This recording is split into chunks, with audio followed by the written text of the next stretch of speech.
김정은 북한 국무위원장이 새해를 맞아 주민들에게 친필 서한을 보냈습니다. 북한의 최고 지도자가 주민 앞으로 연하장을 보낸 건 1995년 이후 26년 만의 일입니다.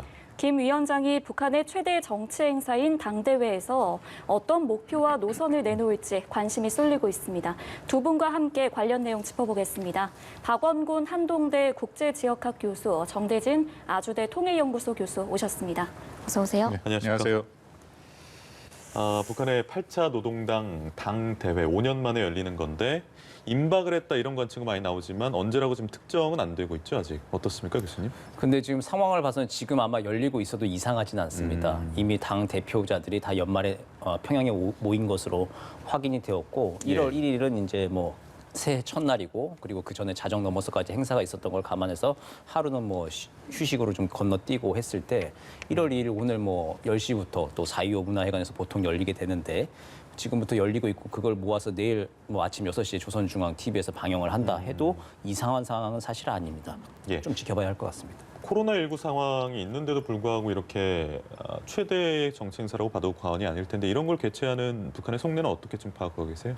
자신들은 이제 건재하다라고 하는 메시지를 보내는 것이죠. 그리고 금수산 태양궁전을 참배했던 김정은 위원장 일행을 봤을 때도 전혀 마스크를 쓰지 않았습니다. 그리고 당 대표증을 나눠주는 행사에 있어서도 그 참가했던 당 대표자들이 마스크를 쓰고 있지 않았습니다. 그러니까 코로나로부터 안전하다라고 하는 걸 보여주고 있는 것인데 아마 방역에 사전에 총력을 기울였을 겁니다. 거의 2주 이상 아마 당 대표자들은 미리 평양에 모였고 2주 이상 아마 자가격리 혹은 자체 격리 기간을 다 거친 이후에 안전한 상태에서 지금 1월 초에 당 대회를 이제 조만간 지금 열고 있거나 혹은 앞으로 곧 열 것으로 예상이 됩니다. 네, 김정은 위원장이 육성으로 신년사를 발표하는 게 아니라 주민들에게 직접 서한을 보냈는데 8차 당대회를 고려했다라고 보면 될까요? 그렇습니다. 당대회에서 핵심적인 메시지를 전달하려고 하는데 신년사를 하게 되면 이것은 좀 겹치게 되죠. 집중도가 떨어진다. 작년 같은 경우에 기억들 하시겠지만 작년에도 연말에 2019년 12월이죠. 12월에 노동당 중앙위 전원회의를 통해서 이른바 정면 돌파 노선을 발표한 적이 있습니다. 그리고 그 발표를 신년사로 대체를 해서 그렇게 넘어간 적이 있죠. 이번에 뭐 아까 말씀을 좀 나눴습니다만 8차 당대회가 1월 달 이 시점에 열린다는 것은 몇 가지 의미를 찾을 수 있다라고 생각을 합니다. 일단 2016년 이후에 지금 5년 만에 열리는 것이기 때문에 북한이 나름대로 당대회를 좀 정례화하는 거 아닌가 뭐 그런 조심스러운 추정도 가능하고요. 가장 큰 것은 이미 2018년, 2020년 이번 그 작년 8월 달에 8차 당대회 개최 이유를 얘기하면서 이런 발표를 했습니다. 그 노동당 중앙위 전원회의인데요. 계획된 국가 경제의 목표들이 심히 미진하였다. 그러니까 스스로 인정을 하고 새로운 국가 경제 개발 5개년 계획을 제시하기로 했다 하는 이유를 들고 8차 당대회를 얘기를 했기 때문에 경제 문제가 중요한 변수다. 코로나와 관련됐겠죠. 그러니까 마지막으로 제가 주목하는 것은 1월이라는 것이 지금 이번 달 20일 날 바이든 미국의 새로운 행정부가 들어서지 않습니까? 그러니까 1월 20일 이전에 북한이 뭔가 새로운 노선을 발표를 한다면 발표를 하고 앞으로 미국과의 관계에서 좀 주도권을 끌어가겠다. 그런 의도도 함께 해서 1월 달에 개최가 결정된 것이다라고 생각합니다. 알겠습니다. 친필 서한에 담긴 내용을 조금 보려고 하는데요. 어려운 세월 속에서도 지지해줘서 감사하다.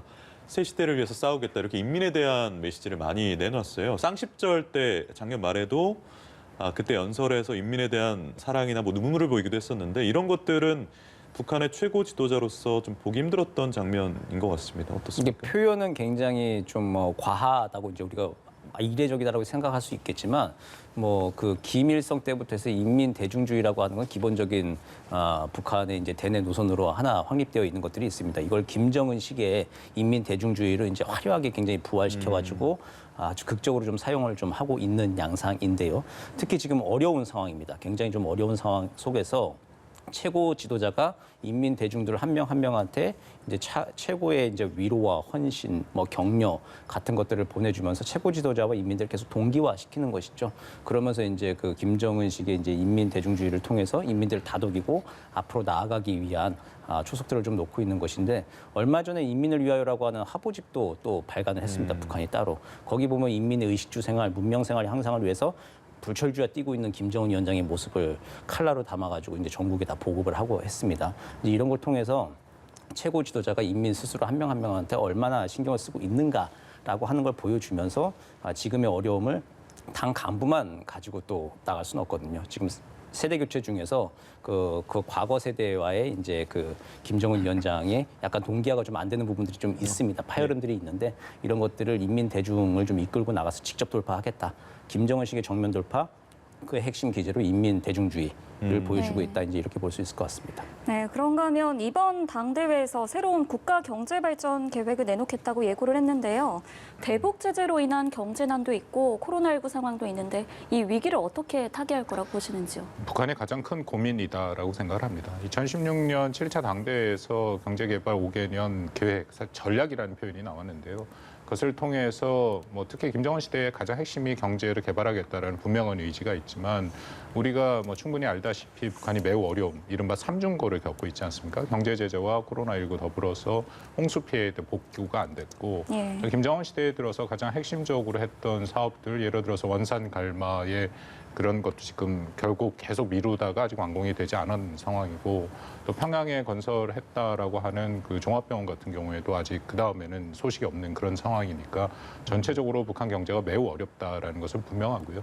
최근에 그 피치 같은 데서는 마이너스 8.5%까지도 예상을 할 만큼 그러면 90년대 후반 고난의 행군이 마이너스 6.5%니까 그때보다 상황이 매우 안 좋다라는 건 분명합니다. 그래서 말씀드린 것처럼 8차 당대회를 1월 달에 하는 것이 경제적인 뭔가를 내놓을 그럴 의지와 의도가 있다 하는데 문제는 큰 게 새롭게 나올 게 마땅치 않다라는 거죠. 북한의 경제 구조적인 문제도 있습니다만 이것은 경제 제재와 또 외부적인 요인이 매우 강하기 때문에 북한에서 할 수 있는 것은 아마도 북한 내부의 어떤 경제적인 것을 좀 다지는 정도의 수준이지 물론 5개년 계획이 나온다라고 얘기는 합니다만 좀 뾰족하게 이것을 돌파할 만한 새로운 걸 내기는 북한 당국도 어렵다라고 생각을 합니다. 8차 당대회가 1월 달에 열리는 그 의미를 박 교수님께서 아까 분석해 주시면서 하신 말씀이 미국 바이든 행정부가 1월 20일에 출범을 하기 때문에 여기에 대해 기대하는 바도 있지 않겠느냐. 그래서 혹시 지금 만약에 당대회가 열리고 있고 내일 오전에 조선중앙TV를 통해서 공개가 될 내용 중에 그 북미 대화를 제안하는 내용이 있지 않을까를 생각하시는 분들도 계시더라고요. 어떻습니까? 이게 만약 신년사가 나왔다라고 한다면은 그 해의 구체적인 정책 방책을 내놓을 수는 있습니다. 근데 이제 당대회라고 하는 것은 김정은 위원장이 이제 첫날 이제 할 수 있는 게 사업 총화라고 하는 거거든요. 지난 5년간 북한이 걸었던 길을 총화하고 앞으로 어떻게 갈까라고 하는 거에 비전 제시하는 것들이 사업 총화 방식으로 나오는데 5년 단위의 일이기 때문에 올해 북미 대화를 바로 하자라고 하는 게 그 공식 문서에 들어가기에는 약간 좀 이제 부담스러운 면들이 있습니다. 형식상. 그렇기 때문에 이제 뭐 대외 관계 북한이 계속 얘기했던 설림과 평화라고 하는 메시지는 강조하긴 할 겁니다. 그 속에서 지금 바이든 행정부가 받아들일 수 있는 그 다른 방안들을 이제 행간을 읽어서 해석이 돼야 되는 것이지 직접적으로 이제 북미 대화를 언급하기에는 형식상 아마 그 문건 사업 총화의 문건상 그 5년 동안 이제 가야 될 사업 총화의 문건이기 때문에 거기에 이제 북미 대화를 재개에 목매는 듯한 모습을 보이긴 좀 힘들 겁니다. 실제로 2019년도에 하노이 노딜 이후에 새로운 계산법을 미국이 가져와라라고 했는데 아직 못 받은 상황이에요. 그런 상황에서 아무것도 지금 없는 상황에서 다시 최고 지도자가 북미 대화를 저쪽에 대통령이 바뀌었으니 다시 해보자라고 하는 건 아무런 조건 변동 없이 그냥 먼저 선제적으로 하기에는 아마 정치적으로 좀 부담이 있는 상황이고 다만 이제 설림과 평화 그런데 이제 그것은 뭐 핵의 평화적 이용, 우주의 평화적 이용 같은 북한이 원래 얘기하고 있는 국가적 노선들을 좀 다시 제시를 하면서 대화의 여지는 열어두는 부분들은 좀 두는 추상적인 높은 수준으로 아마 좀 메시지가 발신될 가능성이 높습니다. 네, 박 교수님께서는 이 대미 관계에 대해서 덧붙이실 말씀. 저도 기본적으로 정대진 교수님의 분석에 동의를 합니다. 근데 거기에 더불어서 다른 가능성도 좀 대비를 해야 된다. 왜냐하면 말씀 우리 나눈 것처럼 1월 달에 북한이 이 중요한 정치 행사를 다 몰아넣고 있거든요. 일종의 저는 승부수를 건다라는 생각을 금할 수가 없고 특히 말씀 나눈 것처럼 북한이 매우 경제적으로 어려운 상황이라서 시간이 없죠. 보통 미국의 행정부가 출범을 하면은 정책 검토에 6개월이 걸리고 또 인사를 확실히 배치하는 데까지는 1년씩 걸리는 게 보통입니다. 근데 북한은 거기 기다릴 시간이 없기 때문에 1월 달에 어떤 노선이든지 그렇다면 이게 사실 강경 노선이 나올 가능성이 저는 크다라고 생각을 하는데 노선을 발표를 하고 그다음에 바이든 행정부가 정책을 할 것을 기다리는 것이 아니라 북한의 정책에 맞춰가도록 끌어갈 그럴 의지를 지금 보인다. 이게 최고인민회의까지 붙여서 하는 것이 1월 달에 일종의 그런 승부수를 통해서 주도권을 잡겠다라는 그런 생각이 들거든요. 그렇다면 지난 7차 당대회 때 얘기했던 뭐 기억도 하실지 모르겠지만 당시에 동방의 핵대국이라는 표현이 계속 나왔고 핵 강국이라는 얘기가 나왔습니다.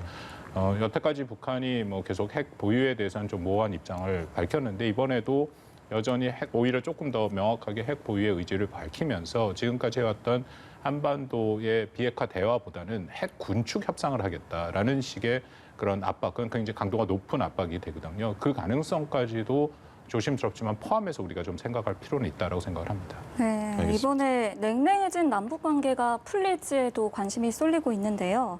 일각에서 북한이 남북 관계 개선을 시도할 것이다 이런 관측이 있는데 어떻게 보시는지. 그 부분도 두 가지의 분석이 지금 공존하고 있습니다. 그런 의견도 있고 특히 통일부가 얼마 전에 나온 거에는 뭐 상당히 기대가 좀 섞인 내용이 있긴 하지만 북한이 전향적으로 남북 관계 개선을 발표할 것이다라고 생각을 그렇게 발표를 했는데 저는 그러지 않을 가능성이 오히려 더 많다. 그 원칙 차원에서 지난 그 열병식 쌍십절이죠. 창건 75주년에 김정은 위원장이 얘기했던 그 수준의 남한 관계는 얘기를 하지만 어떤 실질적인 조치를 지금 할 수 있는 상황은 북한이 전혀 아니거든요. 한국이 끊임없이 북한과 방역 협력을 하자. 방역의 필요성이 있음에도 불구하고 코로나19라는 상황도 있고 그리고 북한이 작년부터 입장을 분명히 한 것이 남북 관계를 사실 북미 관계 하위에 뒀습니다. 북한이 원하는 남북 합작 사업, 금강산이나 개성 같은 거를 원하는데 그것은 경제 제재 때문에 못한다라는 것을 북한이 분명히 알고 있죠. 그렇다면 북미 관계가 개선이 돼야 그 다음에 자신들이 원하는 남북 관계를 가져갈 수 있다라는 그런 입장이고 결정적으로 작년 6월에 기억들 하시겠지만 북한이 개성 공동연락사무소를 파괴하면서 김여정이 담화를 계속 발표하는 와중에 남북 관계를 적대 관계, 대적 관계로 가져가겠다라고 규정을 했거든요. 근데 그것이 아직 철회됐다라는 것은 없습니다. 그건 북한 내부 주민들한테도 얘기한 거기 때문에 북한이 만약 남북 관계를 잘 가져가려면 그 부분에 대한 어떤 매듭도 이루어져야 되는데 아직까지 그 모습은 보이지 않거든요. 그렇다면은 글쎄 남북 관계에 대해서도 너무 기대를 지금 하는 것은 좀 조심스럽다라고 생각을 합니다. 박 교수님께서 언급하신 그 쌍십절에서 김정은 위원장의 연설 내용에 정확한 워딩은 기억이 안 납니다만 남녘 동포들에게도 따뜻한 인사의 말을 전한다라는 말이 있었어요. 네. 남북 관계에 있어서 이런 점을 토대로 좀 기대할 게 있지 않겠느냐 이런 생각도 하게 됩니다. 어떻습니까? 10월 10일 날 이제 이 복원 이기가 끝나고 이 사랑하는 남녘 동포들과 두 손을 마주잡기를 희망한다 이제 네네. 그런 이제 워딩이었는데 네. 전제 조건이 이제 복원 위기가 끝나고 나면 이 코로나19 위기가 끝나야 남북 대화가 좀 된다라고 하는 건데 근데 이제 그때 나온 10월 10일에 75주년 열병식에서의 김정은 위원장의 그 워딩 자체도 보면은 사실 정치적 수사이죠. 그러니까 구체적 방책. 그러니까 2018년도 신년사에서는 평창 동계올림픽에 참가하겠다. 2019년 신년사에서는 개성공단과 금강산 관광에 조건 없는 재개를 하자라고 하는 구체적인 방책들이 따라 붙었습니다. 근데 그런 방책이 없이 그냥 원론적으로 그냥 뭐 코로나 위기 끝나면은 사랑하는 남녘 동포들과 협력하자 만나자라고 하는 이야기는 언제든지 할 수 있는 이야기거든요. 아마 그런 수준의 메시지는 이번 당대회에서도 나올 수 있습니다. 이제 그러나 구체적인 방책을 그러니까 우리는 여러 가지 방역 협력을 하자, 뭐 인도적인 차원의 지원 협력하자라고 하는 여러 가지 이제 제안들을 내놓았는데 거기에 대해서 어떻게 받아들이겠다라고 하는 구체적인 답변, 메시지가 없으면은 당분간 남북 관계도 탄력적으로 이제 풀려나가기에는 조금 어렵지 않을까 그런 생각을 해봅니다. 알맹이는 없을 가능성이 맞다는 게 네. 두 분의 공통적인 의견이신 것 같은데 이번에 당대회에서 그 국가 조직이랄까요? 당의 조직이랄까요? 이런 것들을 개편할 전망도 나오고 있던데 어떤 식의 개편이 있겠습니까? 2016년도에 이제 비서국이라고 하는 걸 정무국이라고 이제 이름을 바뀌었습니다. 이제 비서국이 약간 좀 옛날 공산당 이름이고 정무국이 실제로 손발 역할을 하는 행정 역할을 하는 곳인데 그걸 정무국으로 이름 바꾸고 정치국은 핵심 중에 핵심으로 남아 있고 했는데 이제 문제는 세대 교체이죠. 정치국, 정무국에 들어갈 인사들이 지금 화면에 나오고 있습니다만 굉장히 좀 연로하신 분들이 아직도 정치국, 정무국의 상위 자리들을 차지하고 계시는데 이런 것도 60년대, 70년대생으로 지금 이제 끌어내려야 되는 것이 세대 교체의 필요성입니다. 김정은 위원장 본인이 80년대생인데 아직 벌써 이제 50년대생. 넘게는 40년대생하고 이제 의사결정을 같이 하고 있는 상황이죠.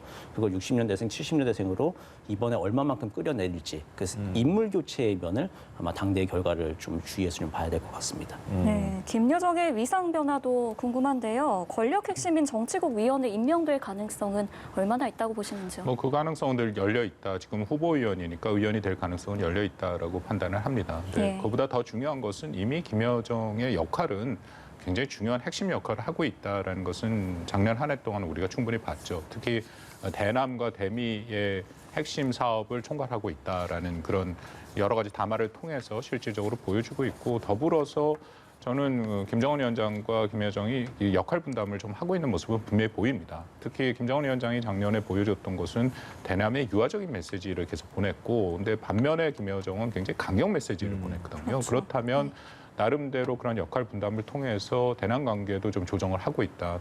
뭐 문제는 이번에 얼마만큼 공식적으로 김여정이 그 어떤 지위에 올라갈 것이냐라고 하는 것도 관심 사항이긴 하지만, 말씀드린 것처럼 이미 상당히 핵심적인 역할을 하고 있기 때문에 그 부분 앞으로도 계속될 가능성이 크다라고 생각이 됩니다. 지금은 당 정치국 후보위원이잖아요. 이게 정치국 위원이 된다는 게 우리로 치면 한 어느 정도의 위상입니까? 그래서 뭐 체제가 완전히 다르기 때문에 좀 뭐 비교하기는 어려운데요. 그 예전에 그 소련 같은 공산주의 체제 같은 경우에서는 일단 당이 우선이죠. 당이 통제하는 국가가 공산주의 사회주의 체제의 기본이고, 그 중에 이제 가장 핵심이 말 그대로 정치국입니다. 정치국 상무위원이 있고요. 그리고 정치국 위원이 있고 후보위원이 있고, 정치국 상무위원은 사실상 국가를 통치하는 체제고, 또 그 소련 같은 경우에는 정치국 상무위원들이 일종의 집단 지도 체제를 형성하고 있었고, 또 지금 중국 같은 경우도 시진핑 체제 전에는 상무위원들이 상당히 역할을 핵심을 했지만, 시진핑 체제에 대해서는 1인 체제로 지금 강화를 하고 있고, 북한은 1인 체제가 굉장히 강합니다. 유일 영도 체제에 있기 때문에 정치국의 상무위원과 위원이 중요하긴 하지만, 역시 김정은 위원장의 모든 것이 결정하는 체제다. 그렇게 보시는 게 맞다고 생각합니다. 알겠습니다. 김정은과 김여정의 강원 양면 전략에 대해서 정 교수님은 좀 덧붙이실 말씀 있으십니까? 어쨌든 뭐 김정은 위원장이 최고 결정권을 쥐고 있는 건 분명해 보이고요. 김여정 부부장이 지금 뭐 정치국 위원이 된다라고 한다 하더라도, 그거는 이제 김여정의 역할을 추인해 주는 것이지 새로운 권한이 더욱더 강화된다라고 보기에는 뭐 올해 상황을 쭉 봐야 되겠습니다만, 지금까지 김여정의 역할이 뭐 단순한 비서실장 플러스 알파의 역할을 지금 해오고 있기 때문에, 북한 체제의 특성상 그렇기 때문에 이제 그것을 이제 권한을 추인해 주는 역할이지 새로운 것들이 더 덧붙여 준다, 이제 그렇게 보기에는 뭐 조금 약간 무리는 좀 따르지 않을까 싶습니다. 예. 알겠습니다. 미국도 바이든 행정부가 들어서고 새해도 됐고, 이런 시기에 북한이 무력 도발을 통해서 협상에 좀 유리한 위치를 선점할 것이다, 이런 관측들도 일부에서 나오고 있고, 오는 3월에 또 한미연합훈련이라는 게 열리다 보니까 북한 입장에서는 명분도 있고요. 그래서 무력 도발을 하는 거 아니냐, 이런 조심스러운 관측도 있습니다. 어떻게 보십니까? 북한이 좀 과격하고 국제 규범을 잘 지키지는 않죠. 그런데 이제 비합리적이고 비전략적인 뭐 이렇게 판단들을 또 마냥 하는 건 또 아닙니다. 그 지금 상태에서 자신들의 이익에 가장 맞는 것이 무엇이냐라고 하는 거 봤을 때, 지금 오히려 북한한테는 전략적 인내라고 하는 게 좀 필요한 시간. 그러니까 자신들의 내부를 좀 다독이고 단속하고 하면서 상반기는 좀 기다려 봐야 된다. 그러니까 2009년도에 오바마 대통령 출범 직후에 당선 직후에 환영용품 내고 했는데 아무런 메시지를 못 받아서, 그리고 2009년 상반기에 오바마 대통령이 체코에서 핵 없는 세계 연설을 하고 할 때 미사일 도발을 하고 했습니다. 그러다가 2009년 또 이후에 오바마 행정부하고는 별 일이 없이 끝나게 됐는데, 그런 이제 그 후과를 다시 한번 반복할 것이냐라고 하는 것에서 북한 내부에서 토론을 하고 좀 검증을 하고 있을 겁니다. 그리고 자신들한테 지금 뭐 한 2년, 지금 19년, 20년 기다려온 상황인데, 한 6개월 정도 더 전략적 인내를 해야 되는 상황에 대해서도 아마 판단을 하고 있을 겁니다. 그래서 대미 전략적 도발까지는 가지 않을 건데, 문제는 우리예요. 대남 전술적 도발들은 끊임없이 할 가능성들은 배제할 수 없는 그런 상황인 것 같습니다. 작년에 있었던 연락사무소 폭파나 이런 것들에 대한 거는 그렇죠. 생각을... 뭐 각종 군사 합의를 계속 뭐 위반하는, 지속적으로. 이제 그건 대미 전략적 도발은 아니지만 이제 대남 전술적 도발은 되는 것이기 때문에, 자신들의 이제 어떤 의사 표현은, 무력 시위들은 충분히 또 효과는 좀 있겠죠. 네, 알겠습니다. 네, 두 분 오늘 말씀 고맙습니다. 네. 감사합니다.